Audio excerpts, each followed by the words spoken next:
Hello students, आज हम start करेंगे अर्थ magnetism.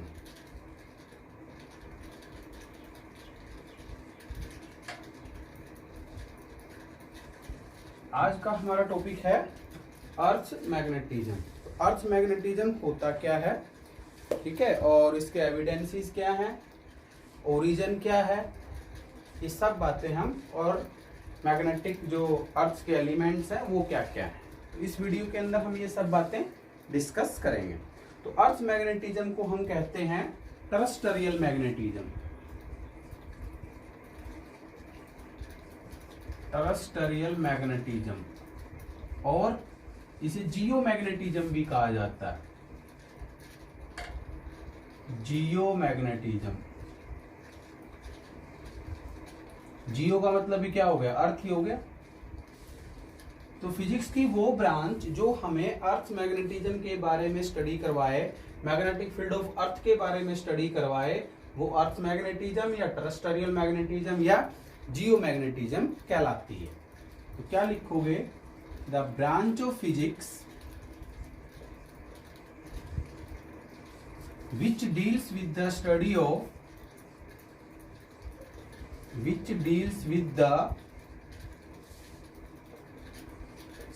of magnetic field of earth, magnetic field of earth या अर्थ magnetism, या आप क्या कह सकते हैं, earth magnetism is called terrestrial magnetism और जियो मैग्नेटिज्म कहलाएगा। ठीक है, तो फिजिक्स की वो ब्रांच जो हमें क्या पढ़ा है, किसके बारे में बताए, अर्थ के मैग्नेटिक फील्ड के बारे में बताए, हम उसे जियो मैग्नेटिज्म या अर्थ मैग्नेटिज्म या टेरेस्ट्रियल मैग्नेटिज्म कहेंगे। ठीक है, तो ये तो बात हुई छोटी सी डेफिनेशन की।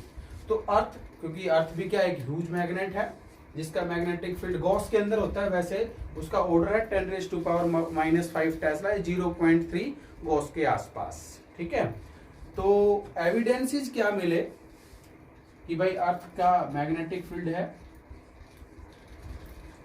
Evidences in the support of earth magnetism, वो क्या क्या है वो सुनिए। कि जैसे सपोज ये अपने पास एक बार मैग्नेट है, क्या है, बार मैग्नेट, इसको यहां से बीच में से धागा बांध के लटका दो, फ्रीली सस्पेंड कर दो, क्या होगा, इसका नॉर्थ चला जाएगा ज्योग्राफिक नॉर्थ की तरफ, ज्योग्राफिक साउथ की तरफ, इसका साउथ चला जाएगा ज्योग्राफिक नॉर्थ की तरफ, तो किधर आ जाएगी, नॉर्थ साउथ डायरेक्शन के अंदर आ जाएगी। डिफ्लेक्ट कर दो दोबारा से, फिर ये नॉर्थ साउथ डायरेक्शन के अंदर आ जाएगी। ऐसा क्यों हुआ, क्योंकि अर्थ भी क्या है, एक ह्यूज मैग्नेट है। तो बार मैग्नेट का जो अलाइंगेशन है वो किधर होता है, ज्योग्राफिक नॉर्थ और ज्योग्राफिक साउथ की तरफ होता है। वो किस वजह से, अर्थ के मैग्नेटिक फील्ड की वजह से। दूसरा, आप ये खुद कर सकते हैं एक्सपेरिमेंट कि आप एक क्या लो, आयरन रोड ले लो। जैसे मान लो ये अपने पास एक आयरन रोड है, इस आयरन रोड को जमीन के अंदर दबा दो। ठीक है, और कौन सी डायरेक्शन में, ज्योग्राफिक नॉर्थ और ज्योग्राफिक साउथ की डायरेक्शन में। ठीक है, 2-3 दिन के बाद इसको बाहर निकालो, साफ कर लो, आयरन फिलिंग्स इसके पास लेके जाओ। तो ये जो आयरन रोड है यही क्या करेगी, इंड्यूस्ड मैग्नेटिज्म आ जाएगा इसके पास। वो इंड्यूस्ड मैग्नेटिज्म किसके कारण आएगा, अर्थ मैग्नेटिज्म के कारण आएगा। क्योंकि ये जो magnetism iron rod magnetic field लेगी, वो कहां से लेगी, अर्थ से लेगी। और अर्थ जब अपना मैग्नेटिक फील्ड कब देगी इसको, जब उसके पास होगा। तो ये अर्थ का क्या हुआ, मैग्नेटिज्म का एविडेंसेस हुए कि भाई दो बातें हो गई। एक तो बार मैग्नेट को फ्रीली सस्पेंड करो, किधर जाएगी, ज्योग्राफिक नॉर्थ और ज्योग्राफिक साउथ की तरफ, पहला ये हुआ। दूसरा हमने पढ़ा कि यदि आयरन रोड को हम जमीन के अंदर दबाएं, उसको बाहर निकालें, साफ करें, आयरन फिलिंग्स लेके जाएं, लोहे के टुकड़े छोटे छोटे, वो उनको अपनी तरफ अट्रैक्ट करेगा। तो मैग्नेटिज्म इसने ले लिया, कहां से, अर्थ से। तीसरी बात, जब किसी बार मैग्नेट को आप फ्रीली सस्पेंड करते हो और उसके बाद कोई कंपास नीडल लेके जाते हो, तो हमें वहां पे कुछ न्यूट्रल पॉइंट्स मिलते हैं। न्यूट्रल पॉइंट्स का मतलब क्या है कि इसका जो बार मैग्नेट है, इस मैग्नेट का जो मैग्नेटिक फील्ड है वो कैंसिल आउट हो रहा है। वो कैंसिल आउट किसकी वजह से हो रहा है? अर्थ की वजह से हो रहा है, क्योंकि अर्थ का जो मैग्नेटिक फील्ड है वो इसके मैग्नेटिक फील्ड को कैंसिल आउट कर रहा है। तो कब कर रहा है? जब अर्थ के पास मैग्नेटिक फील्ड है, क्योंकि आप जानते हैं अपोजिट डायरेक्शन के अंदर मैग्नेटिक फील्ड हुआ, B1 इधर हुआ, B2 इधर हुआ, और यदि दोनों ये बराबर है तो इस पॉइंट के ऊपर यदि B1 का मैग्नीट्यूड और B2 का मैग्नीट्यूड बराबर है तो इस पॉइंट के ऊपर क्या होगा? मैग्नेटिक फील्ड 0 होगा। हम इसे क्या कहेंगे? न्यूट्रल पॉइंट कहेंगे। ठीक है, तो ये कुछ एक एविडेंसेस हैं जो क्या शो करते हैं? अर्थ मैग्नेटिज्म को शो करते हैं। इनको मैं लिख देता हूं। तो पहली बात है, when a bar magnet is freely suspended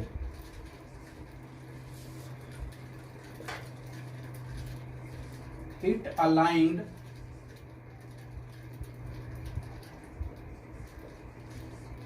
in geographic north and geographic south। ठीक है, समझ गए? तो यदि किसी बार मैग्नेट को हम फ्रीली सस्पेंड करेंगे तो ज्योग्राफिक नॉर्थ और ज्योग्राफिक साउथ की तरफ जाएगी, और यदि इसको डिफ्लेक्ट कर देंगे तो दोबारा से फिर ज्योग्राफिक नॉर्थ और ज्योग्राफिक साउथ की तरफ जाएगी, जो कि ये शो करता है कि अर्थ भी एक ह्यूज मैग्नेट है। दूसरी, when a bar magnet is freely suspended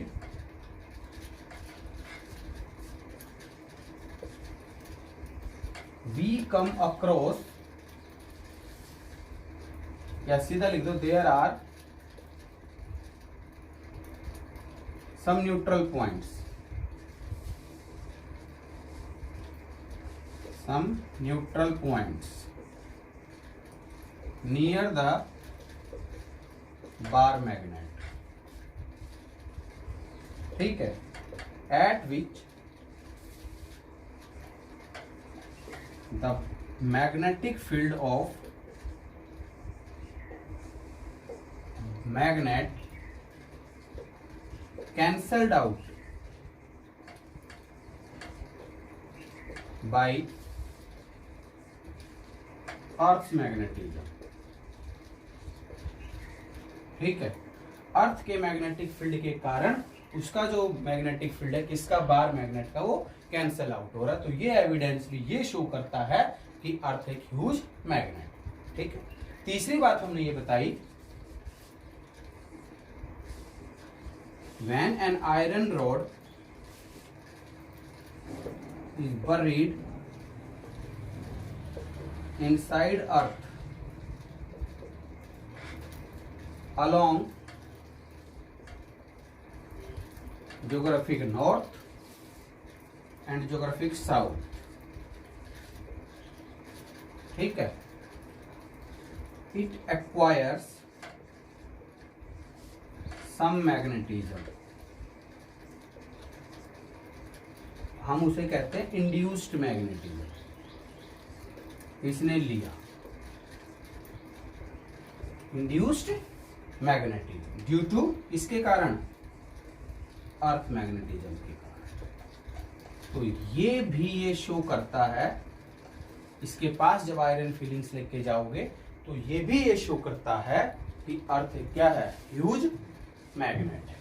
ठीक है, तो यहाँ पे दो बातें हमने पढ़ी, एक तो टेरेस्ट्रियल मैग्नेटिज्म क्या होता है, या हम उसे जियोमैग्नेटिज्म भी कहते हैं। जो फिजिक्स की ब्रांच हमें अर्थ के मैग्नेटिक फील्ड के बारे में बताए हम उसे क्या कहेंगे?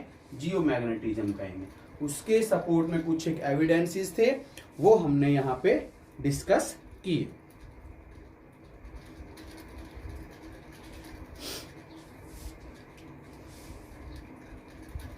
ठीक है, तो ये आप लिख लेंगे कि एविडेंसेस क्या क्या है। कारण क्या है अर्थ के मैग्नेटिज्म फील्ड के? मीन्स हम उसे कहते हैं ओरिजिन ऑफ अर्थ मैग्नेटिज्म। कारण क्या है? और कारण आप जानते ही हैं,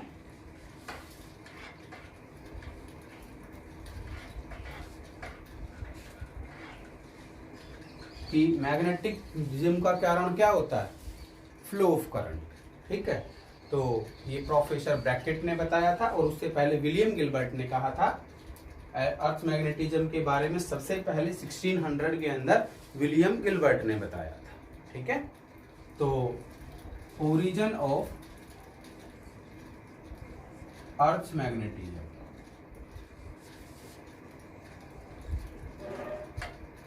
अर्थ मैग्नेटिज्म का ओरिजिन क्या है। इन 1600 विलियम गिलबर्ट ने कहा था, ठीक है, विलियम गिलबर्ट ने कहा था कि जो अर्थ का मैग्नेटिज्म है वो किसके कारण है, मटेरियल, अर्थ के जो मैग्नेटिक मटेरियल है, कोर इनसाइड द अर्थ, समझ रहे हो ना, क्योंकि अर्थ के अंदर जो कोर है उसके अंदर मैग्नेटिक मटेरियल्स के कारण क्या है, अर्थ का मैग्नेटिक फील्ड है। जैसे आप जानते हैं Fe3O4 मैग्नेटाइट, वो हमें कहां से मिलता है, कहां से मिलता है, अर्थ के अंदर मिलता है। ठीक है, कोर ऑफ अर्थ के अंदर मिलता है। तो विलियम गिलबर्ट ने कहा कि उसके कारण ऐसा है, जो कि परमानेंट मैग्नेट है। बट परमानेंट मैग्नेट ऐसा होता नहीं है। तो प्रोफेसर ब्रैकेट ने कह दिया था कि भाई जो अर्थ के अंदर जो मोल्टन स्टेट के अंदर पार्टिकल्स है, जब अर्थ घूमती है तो आप जानते हैं कि अर्थ के अंदर जो पार्टिकल्स है वो पिघली हुई अवस्था के अंदर है। ठीक है, पिघले हुए हैं। जब अर्थ घूमती है तो वो पार्टिकल्स के अंदर क्या, प्रोटॉन्स इलेक्ट्रॉन्स हैं। ठीक है, वो भी क्या करते हैं, घूमते हैं, और जब घूमेंगे तो एक पर्टिकुलर डायरेक्शन के अंदर इलेक्ट्रॉन्स मूव कर गए तो वहां पे क्या हो गया, करंट फ्लो हो गया, और उस करंट के कारण क्या हुआ, अर्थ का मैग्नेटिक फील्ड आया। ठीक है, और तीसरी बात यह है कि भाई कॉस्मिक रेज के कारण, कि अर्थ के एटमॉस्फेयर के अंदर कॉस्मिक रेज के कारण वहां पे आयंस बन जाते हैं, उस वजह से करंट फ्लो होता है, और उसकी वजह से ओरिजिन ऑफ अर्थ मैग्नेटिज्म होता है। ठीक है, तो ये तीन बातें हैं कि भाई ओरिजिन क्या है अर्थ मैग्नेटिज्म का, वो हमने यहाँ पे डिस्कस कर दिया। वो आप लिखेंगे इस तरह से,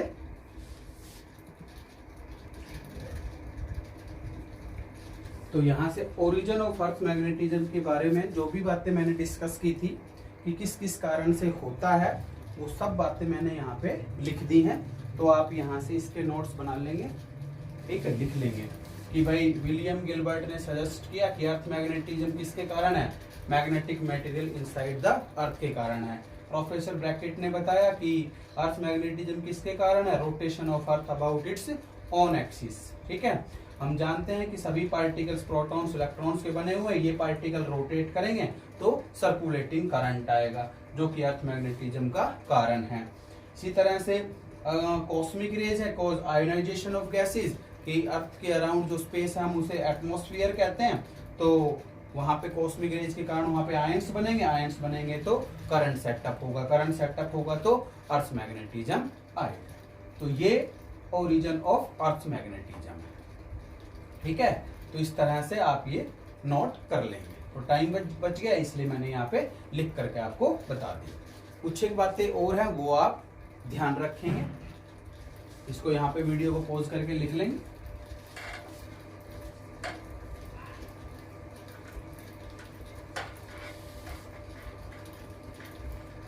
कुछ एक बातें हैं वो आप ध्यान रखेंगे कि ये अर्थ है,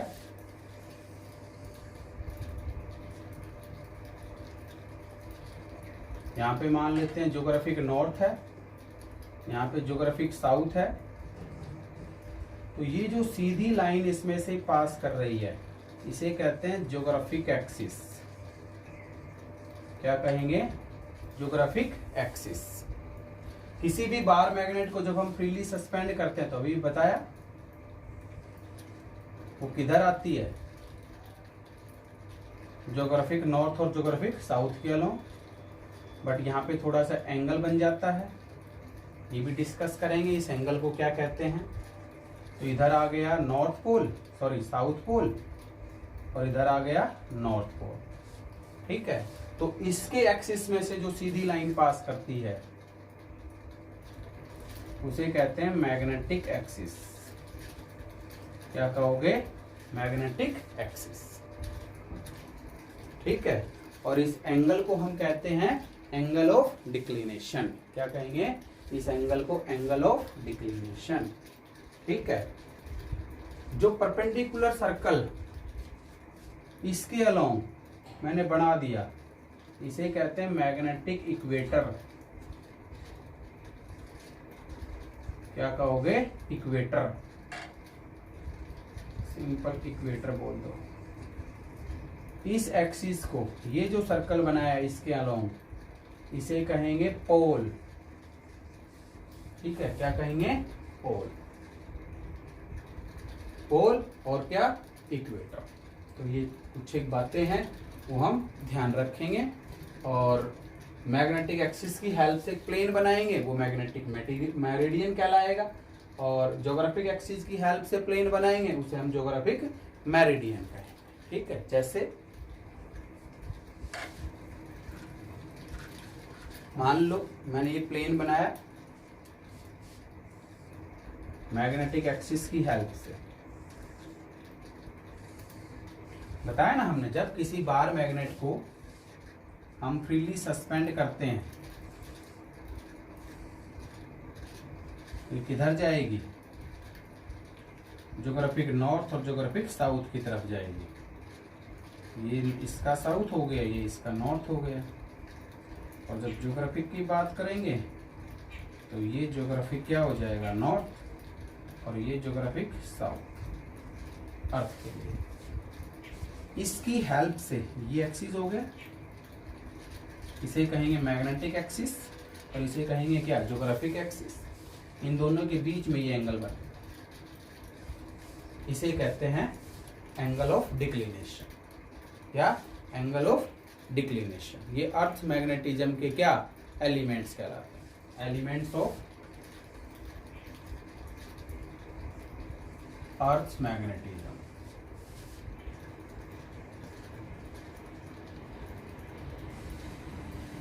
पहला है एंगल ऑफ डिक्लिनेशन, थीटा से इसको लिखो। ठीक है, तो ये मैग्नेटिक एक्सिस हुआ, ये देखो मैग्नेटिक एक्सिस हुआ। इस मैग्नेटिक एक्सिस की हेल्प से प्लेन बना दिया मैंने, और इस प्लेन को कहेंगे मैग्नेटिक मेरिडियन। Magnetic meridian. ठीक है, ये ज्योग्राफिक एक्सिस है, इस ज्योग्राफिक एक्सिस की हेल्प से प्लेन बना दो।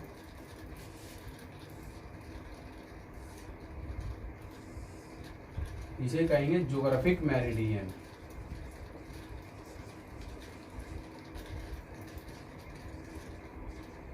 ठीक है, अब ये मैग्नेटिक एक्सिस हो गए, ये ज्योग्राफिक एक्सिस हो गया, और इनकी हेल्प से प्लेन बन गए। ऐसे कैसे तो प्लेन बनाए, इनको इसको यूं बना दिया, इसको यूं बना दिया, और ये भी तो एंगल बन गया। इस एंगल को भी कहेंगे एंगल ऑफ डिक्लिनेशन। एक ही बात है। तो पहली डेफिनेशन क्या हुई? पहला एलिमेंट क्या हुआ? Angle of declination. लिख लेंगे इसको, the angle between magnetic axis and geographic axis, और the angle between magnetic meridian and geographic meridian, वो क्या कहलाएगा? एंगल ऑफ डिक्लिनेशन कहलाएगा। तो क्या कहेंगे? It is the angle between magnetic meridian and geographic meridian. या एक और डेफिनेशन लिखना चाहो तो क्या लिख देंगे? It is the angle between magnetic axis and geographic axis, और it is the angle between magnetic axis and geographic axis. इसको थीटा से लिखते हैं, इससे लिखोगे थीटा से। और थीटा के आप जानते हैं यूनिट तो रेडियन होती है। एसआई सिस्टम के अंदर डिग्री में दे रखा है, तो जब आप कैलकुलेशन करो तो उसको रेडियन के अंदर कन्वर्ट कर लें। और यदि tan थीटा के अंदर है, cos थीटा में है, तो जैसे cos 30 है, आप जानते ही हैं सारी बातें। तो एंगल ऑफ डिक्लिनेशन हुआ angle between magnetic meridian and geographic meridian. ठीक है, तो प्लेन जो हमने बनाया है। दूसरा है एलिमेंट एंगल ऑफ इंक्लिनेशन, या एंगल ऑफ डिप भी कहते हैं। एंगल ऑफ इंक्लिनेशन, या एंगल ऑफ डिप भी कहते हैं। एंगल ऑफ इंक्लिनेशन, या angle of dip, angle of inclination, या एंगल ऑफ डिक्लिनेशन, या एंगल ऑफ डिक्लिनेशन, या एंगल ऑफ डिक्लिनेशन, या एंगल ऑफ डिप भी कहते हैं। एंगल ऑफ इंक्लिनेशन, या एंगल ऑफ डिप भी कहते हैं। दूसरा है एंगल ऑफ डिप, या इसे एंगल ऑफ इंक्लिनेशन भी बोलते हैं, और मैग्नेटिक इंक्लिनेशन बोल दो या एंगल ऑफ इंक्लिनेशन बोल दो, मैग्नेटिक इंक्लिनेशन। दूसरा है, यहां से समझना, अपने पास दो कंपोनेंट हो गए, ये हो गया हॉरिजॉन्टल कंपोनेंट और ये हो गया वर्टिकल कंपोनेंट, हो गए ये हॉरिजॉन्टल कंपोनेंट और ये वर्टिकल कंपोनेंट। तो इसको लिख दिया हॉरिजॉन्टल को मैंने BH से, ठीक है, और वर्टिकल कंपोनेंट को लिख दिया किससे, BB से, एक दूसरे के परपेंडिकुलर होते ही, और इसकी हेल्प से पैरेललोग्राम बनाया, बना लिया। तो रिजल्टेंट मैग्नेटिक फील्ड कहाँ होगा आप जानते हैं। यदि मुझे रिजल्टेंट मैग्नेटिक फील्ड निकालना हो तो क्या होगा, ये हो जाएगा आपका रिजल्टेंट मैग्नेटिक फील्ड, बी मान लेता हूँ। नेट मैग्नेटिक फील्ड क्या हो गया, बी। तो रिजल्टेंट मैग्नेटिक फील्ड ने हॉरिजॉन्टल के कंपोनेंट के साथ ये एंगल बना दिया, इसे ही एंगल ऑफ डिप कहेंगे, इसे ही हम क्या कहेंगे, एंगल ऑफ डिप कहेंगे, ठीक है। तो क्या लिखोगे, it is the angle, it is the angle made by resultant magnetic field of earth with the horizontal, horizontal के साथ, ठीक है, जो एंगल बनाया किसने, रिजल्टेंट मैग्नेटिक फील्ड ने, उसे हम कहेंगे एंगल ऑफ डिप। इसको डेल्टा से लिखेंगे, it is denoted by delta. इसको किससे लिखेंगे आप, डेल्टा से लिखेंगे। तो ये दूसरा एलिमेंट हुआ अर्थ मैग्नेटिज्म का एंगल ऑफ डिप, या क्या कहेंगे, मैग्नेटिक इंक्लिनेशन। और तीसरी चीज है हॉरिजॉन्टल कंपोनेंट, इसको आप लिख लेंगे। और तीसरा है एलिमेंट इसका हॉरिजॉन्टल कंपोनेंट, ये आपको दिखाई दे रहा है BH, horizontal component.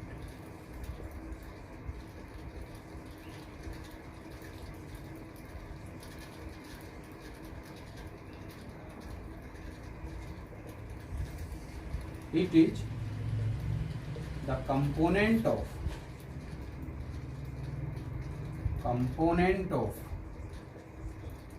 Earth's magnetism along horizontally. Earth's magnetic field लिख दो, चाहे magnetic field along horizontally.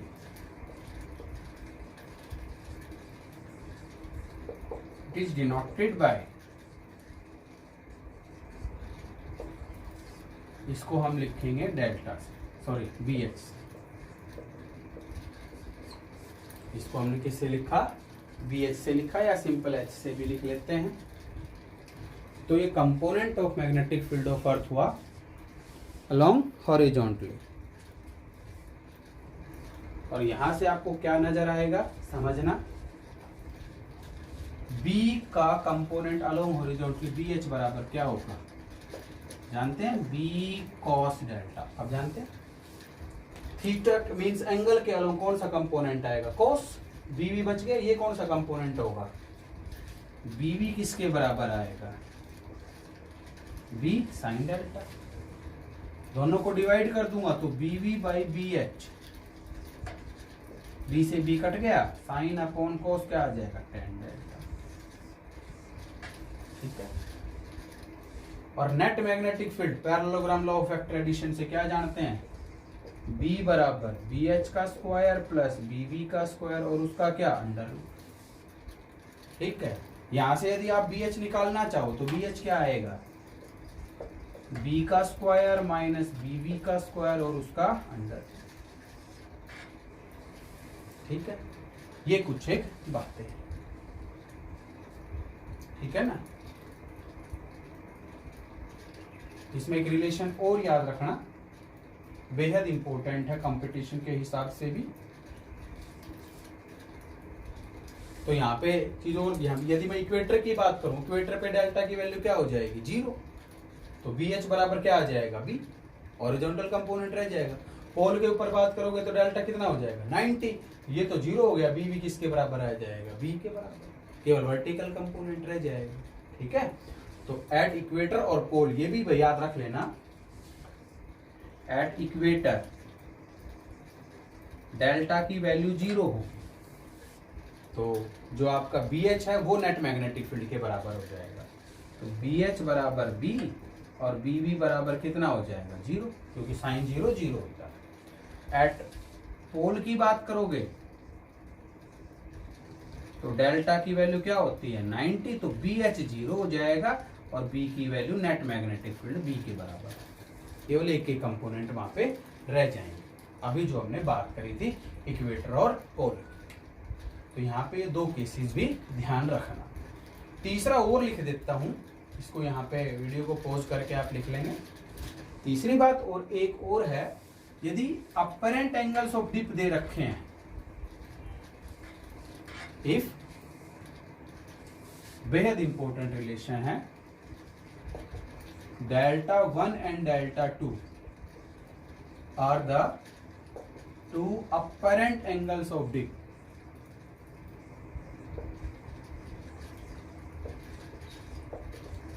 then and एक चीज और, delta be the true angle of dip, मान रहे हैं हम यहाँ पे true angle of dip, then cot square delta बराबर होता है cot square delta 1 plus cot square delta 2। ये तीनों के बीच में रिलेशन है, डेल्टा 1 और डेल्टा 2 के बीच। ठीक है, क्योंकि हॉरिजॉन्टल कंपोनेंट तो चेंज होना नहीं है, कौन चेंज होगा, वर्टिकल कंपोनेंट। इसके कारण यदि अपरेंट एंगल्स ऑफ डिप ले रहे हैं तो उसके लिए क्या आ जाएगा, बता देता हूं मैं आपको।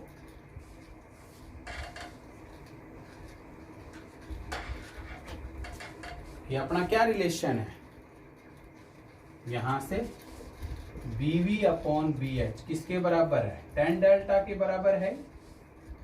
ठीक है, समझ गए।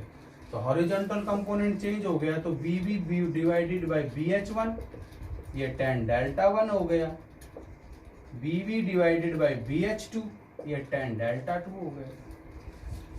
ठीक है, समझ गए नहीं समझ गए, स्क्वायर करके ऐड कर दो, स्क्वायर करके क्या ऐड कर दो, आपका काम हो जाएगा। और BH बराबर क्या आएगा, BH1 का स्क्वायर प्लस BH2 का स्क्वायर। BH का स्क्वायर क्या आएगा, BH1 का स्क्वायर प्लस BH2 का स्क्वायर। यहां से वैल्यूज पुट कर लो, तो ये क्या आएगा, BH इधर चला गया, tan डेल्टा नीचे आ गया, तो BV square divided by tan delta का स्क्वायर, तो ऊपर लिख करके कोट डेल्टा स्क्वायर लिख दो। इसका क्या आएगा, ये भी यही आएगा, BV square coat square delta 1 plus BV square coat square delta 2। आगे रिलेशन BV स्क्वायर कॉमन आकर के कट गया, ये रिलेशन हो गया। तो कोट स्क्वायर डेल्टा बराबर coat square delta 1 plus cot square delta 2, ये रिलेशन है किस किस के बीच में। यदि आपके पास डेल्टा 1 और डेल्टा 2 दो क्या दे रखे हैं, अपरेंट एंगल्स ऑफ डिप दे रखे हैं, तब की बात है। और डेल्टा क्या है, डेल्टा तो हम मान ही रहे हैं, क्या है, ट्रू एंगल ऑफ डिप है, ट्रू एंगल ऑफ डिप है। तो ये हमारे मैग्नेटिक एलिमेंट्स हुए। और आज का जो हमारा टॉपिक था कौन सा, अर्थ मैग्नेटिज्म। अर्थ मैग्नेटिज्म के अंदर आपने पढ़ा कि भाई टेरेस्ट्रियल मैग्नेटिज्म भी कहते हैं, जियो मैग्नेटिज्म भी कहते हैं, यदि फिजिक्स की वो ब्रांच जो हमें अर्थ के मैग्नेटिक फील्ड के बारे में बताए। और उसके अंदर क्या एविडेंसेस क्या क्या हैं वो सारे हमने डिस्कस किए। ओरिजिन कॉज क्या है, अर्थ मैग्नेटिज्म का कारण क्या है, अर्थ मैग्नेटिज्म का कारण क्या है। तो कारण हमने बताया सर्कुलेटिंग करंट, तो वहां पे कि भाई किस तरह से करंट अराइज होता है अर्थ के मैग्नेटिज्म के एटमॉस्फेयर में या उसके अंदर, ठीक है। तो वहां पे मैग्नेटिक फील्ड कैसे आएगा अर्थ का। और एलिमेंट्स हमने पढ़ लिए कि 3 थे, एंगल ऑफ डिक्लिनेशन पहला है, एंगल ऑफ इंक्लिनेशन दूसरा है, और हॉरिजॉन्टल कंपोनेंट और उससे रिलेटेड, ठीक है। तो ये हमारा अर्थ मैग्नेटिज्म हुआ। Okay, thank you.